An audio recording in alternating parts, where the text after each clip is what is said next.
A tiny British startup got 26 million views for its first VR experience. Now it's made a full game for the HTC Vive.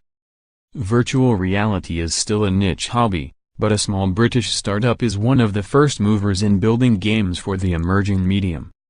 Curiscope is a 10-person, Brighton-based startup which raised $1 million, £748,000, in seed funding from local Globe in October. It's just released its second VR experience, Operation Apex, for the HTC Vive. The game was produced in partnership with HTC's Vive Studios, a subsidiary which publishes longer games for the Vive in-house or with partners. Curiscope hasn't disclosed how much it was paid to develop the game, but chief executive Ed Barton said Operation Apex was more than a year in development. The new game builds on Curiscope's first VR hit from 2016, Great White Sharks, a 360-degree YouTube video where viewers watch great white sharks circling around them. The video has racked up 26 million views to date, making it one of the most popular 360-degree videos on the platform. When we launched on YouTube 2 years ago, we wanted to do something like Operation Apex, Barton told Business Insider. The original concept was inspired by news stories in January 2016 about a great white shark dying after it was kept in an aquarium for 3 days.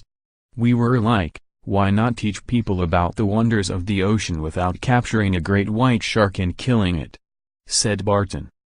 Google spotted Curiscope's original YouTube video, and featured great white sharks at its I/0 conference in 2016. Ahead of the release of its Daydream VR headset.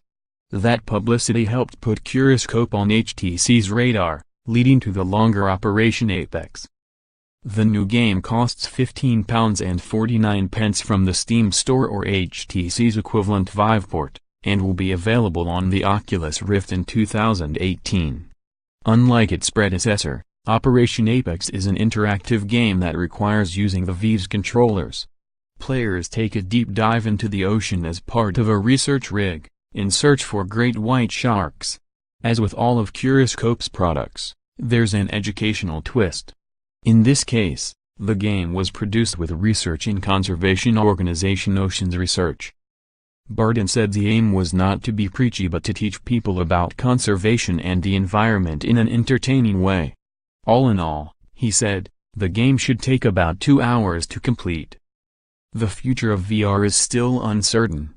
Sony announced in November it had sold 2 million PlayStation VR headsets, but shipments of the Oculus Rift and HTC Vive remain in the hundreds of thousands, according to estimates. Barton acknowledged VR is not super mainstream, but explained it was still more engaging and interesting than mobile gaming, despite the relative ease of scaling on mobile. It might not be mobile level in scale. I think it's something completely different, he said. It's people willing to spend more money on creative they like. You can do new and different stuff. You're not in this hugely saturated,